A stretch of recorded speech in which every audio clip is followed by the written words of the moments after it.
लाखों करोड़ों दुरूदो सलाम मोहम्मद मुस्तफ़ा सल्लल्लाहु अलैहि वसल्लम उन पर और उनकी आल औलाद पर।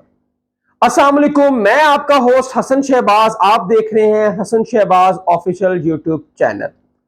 आज इस्लामाबाद हाई कोर्ट में तोशाखाना केस में पीटीआई चेयरमैन की जमानत के लिए दरख्वास्त दायर की थी। आज उस पर जो चीफ इलेक्शन कमीशन के जो वकील हैं राना अमजद परवेज साहब, उन्होंने अपने दलाइल दिए जज आमिर फारूक की अदालत में, और इसमें दो रुकनी बेंच था। जज आमिर फारूक और महमूद जंगीरी इसकी समाअत कर रहे थे और पीटीआई चेयरमैन ने शेव करने से इनकार कर दिया।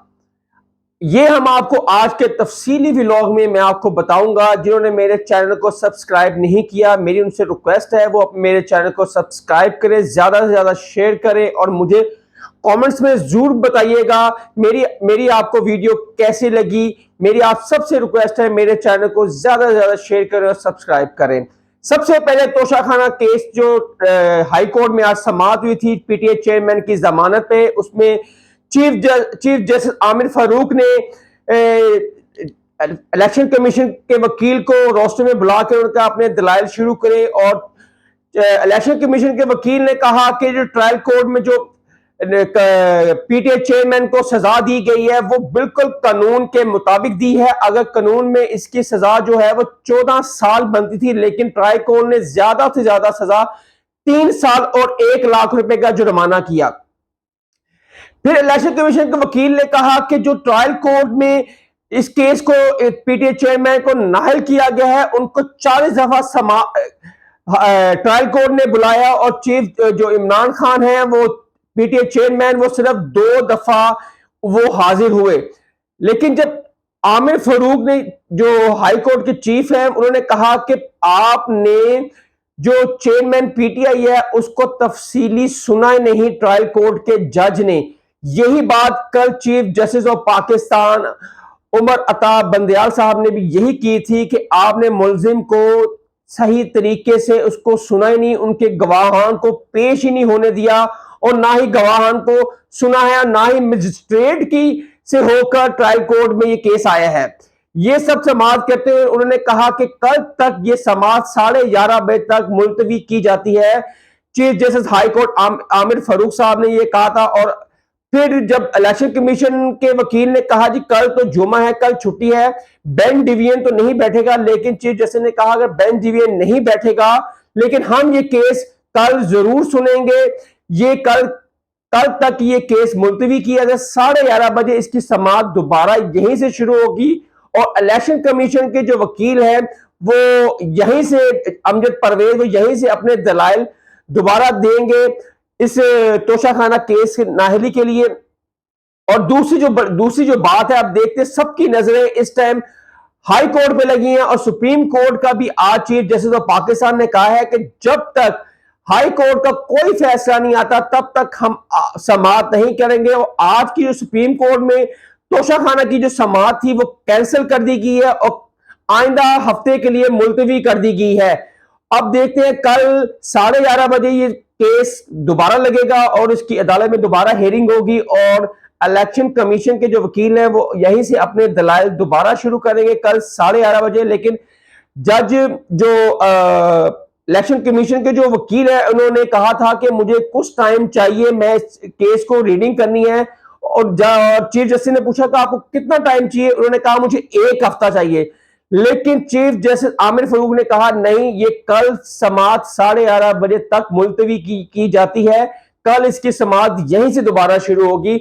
ये था आज का जो हाई कोर्ट का जो समाअत हुई और उसकी अदालत के जो अंदर जो भी कार्रवाई हुई, ये सारी कार्रवाई थी। अब देखते हैं कि कल जो हाई कोर्ट इसके इलेक्शन कमीशन को वकील को सुन के क्या अपनी राय देता है और क्या चेयरमैन पीटीआई कल जमानत पे रिहा हो जाएंगे, ये बड़ा एक अहम क्वेश्चन भी है। और जो कैदी नंबर है उससे मोहब्बत करते हैं। अब देखते हैं कि और दूसरी बड़ी बात है कि जेल हुकाम ने चेयरमैन पीटीआई को शेविंग किट दी है जिसमें रेजर था जो वो इस्तेमाल करते हैं, उसी ब्रांड का उन्होंने रेजर दिया, शेविंग किट साथ दी और चेयरमैन पीटीआई ने उस किट को लेने से इनकार कर दिया।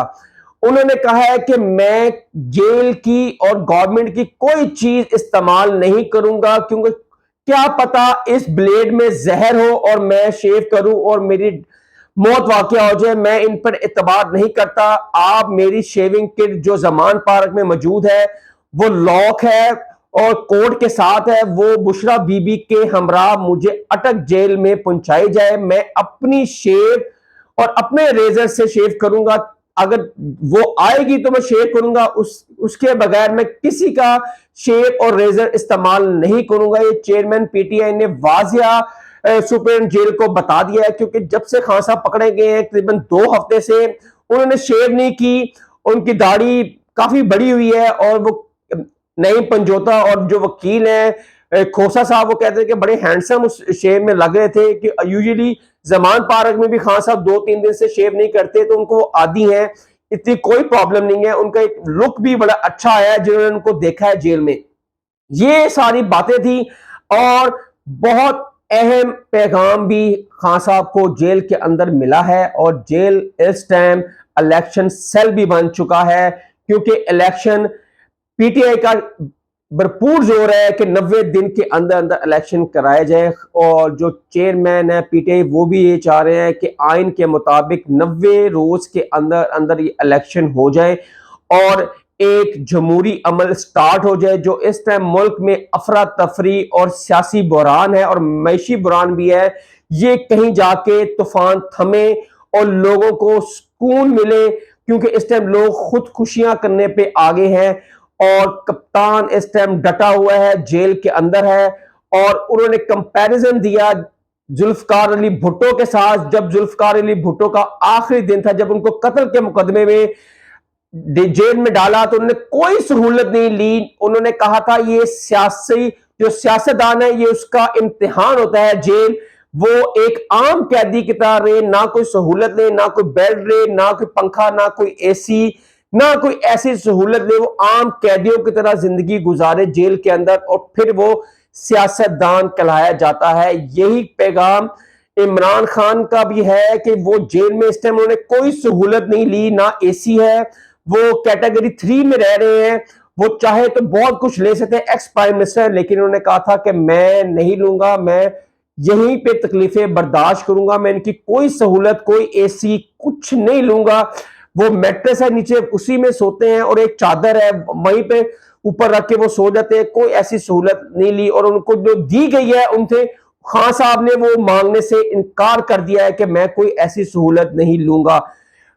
नेक्स्ट व्लॉग के लिए हसन शहबाज को इजाजत दें। अल्लाह हाफिज।